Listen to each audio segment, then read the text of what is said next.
menyinggung pentingnya gotong royong buat masyarakat, lingkungan, dan di sekolah. Nah, untuk adik-adik di sini mungkin bisa menyimak ya apa yang dipresentasikan sama kakak-kakak di sini. Mungkin perkenalan dulu sebelumnya. Ya, Assalamualaikum warahmatullahi wabarakatuh. Panggil aja Kak Damar. Halo Kak Damar. Halo, perkenalkan nama saya Faisal Ray Ramadan, bisa dipanggil Faisal. Perkenalkan saya Farah Nusata Febrianti, biasanya dipanggil Farah. Nama kakak Muhammad Farana Hafiz, biasa dipanggil Farhan. Oke, perkenalkan nama saya Rika Lucianti, biasa dipanggil Kak Ica. Halo semuanya, aku Zulfikar Rugantoro, biasa dipanggil Kak Zul. Perkenalkan nama saya Dimas Andrian, panggil saja Kak Dimas.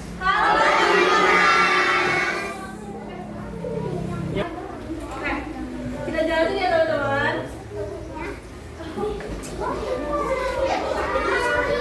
Oke, gotong royong itu adalah kerjasama. Benar tadi kalau kata salah satu teman kalian.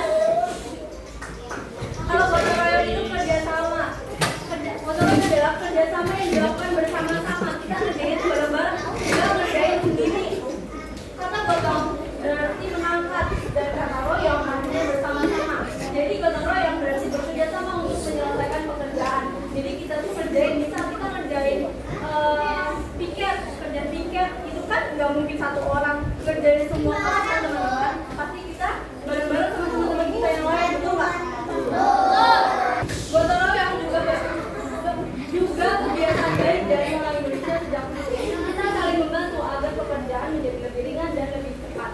Benar, kalau kita ngerjain piket sendiri, bakal terasa nggak lebih capeknya? Kalau kita kerjain bareng-bareng, lebih capek nggak? Benar. Nah itu kita perlu adanya gotong royong. Selanjutnya Kak.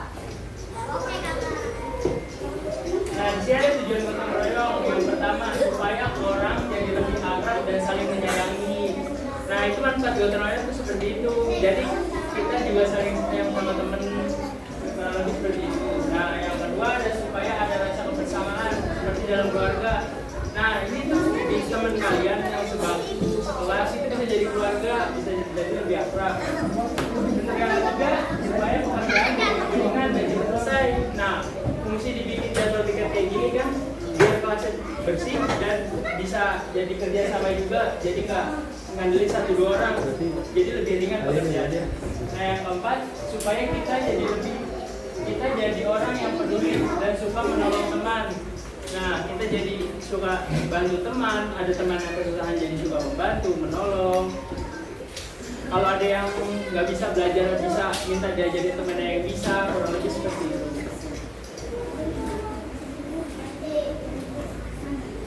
Di sini juga ada bentuk-bentuk gotong royong. Ada dua bentuk gotong royong. Yang pertama ada di lingkungan sekolah, yaitu di sini lingkungan sekolah. Yang pertama ada kerja bakti membersihkan kelas dan halaman sekolah. Seperti di sini nyapu-nyapu, ada bikin kelas juga kan nyapu-nyapu, ngepel-ngepel. Terus di halaman sekolah mengutin mengutin sampah-sampah di luar. Tuh seperti itu. Dan yang kedua ada membantu teman belajar.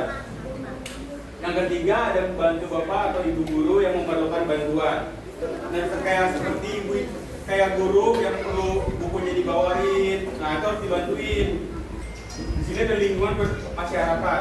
Yang pertama membersihkan lingkungan bersama-sama.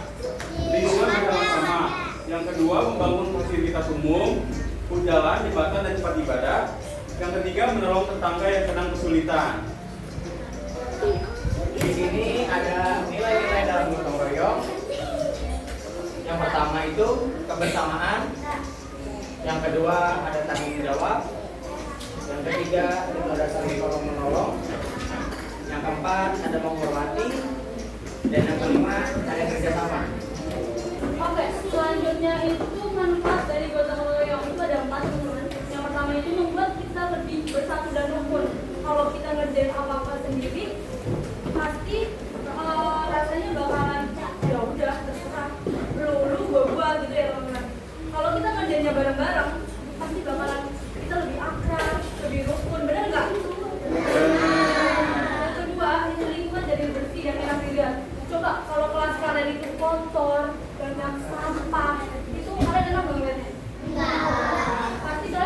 pemilinya lebih bersih kan?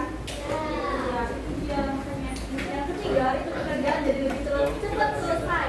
Kalau kita kerjain bareng-bareng, pasti bakal lebih cepat kesalahannya, cepat selesainya teman-teman. Yang terakhir membuat kita lebih akrab dengan tetangga ataupun teman. Jadi kita lebih sering ngobrol kalau kita sering bareng-bareng, bener nggak? Oke, selanjutnya. Tantangan pelaksanaan gotong royong. Ini tantangannya gara-gara banyak orang yang sibuk sendiri-sendiri, kita tuh jadi harus gotong royong biar nggak sibuk sendiri-sendiri, mementingkan diri sendiri, nggak memperdulikan orang lain. Itu tuh nggak baik ya.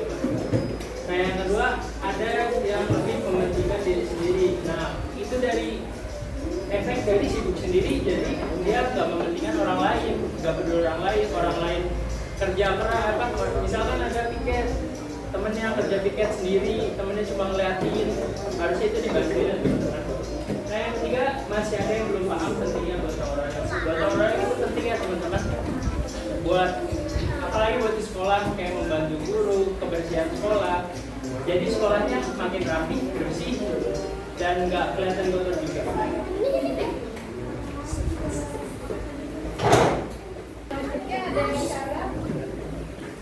Selanjutnya ada cara menumbuhkan semangat gotong royong. Yang pertama ada memberi contoh baik seperti membantu, tolong menolong, kan membantu. Yang kedua ada ajak teman dan tetangga ikut kerja bakti bersama. Yang ketiga ada buat kegiatan gotong royong seperti di sekolah atau lingkungan rumah, seperti piket dan bersih-bersih di rumah.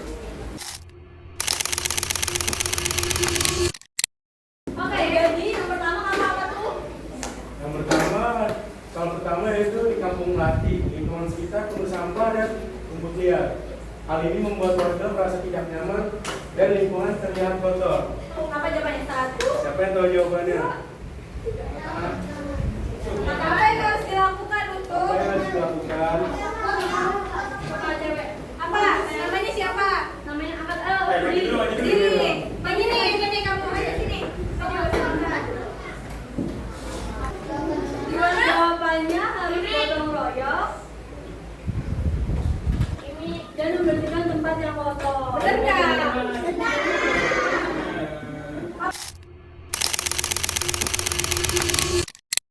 Aku ada kata-kata buat kalian. Kata-kata ini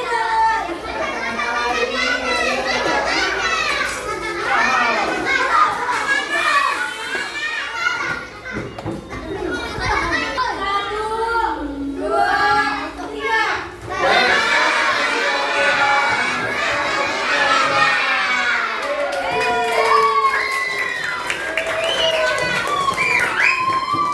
Mungkin cukup sekian dari kakak di sini dulu ya.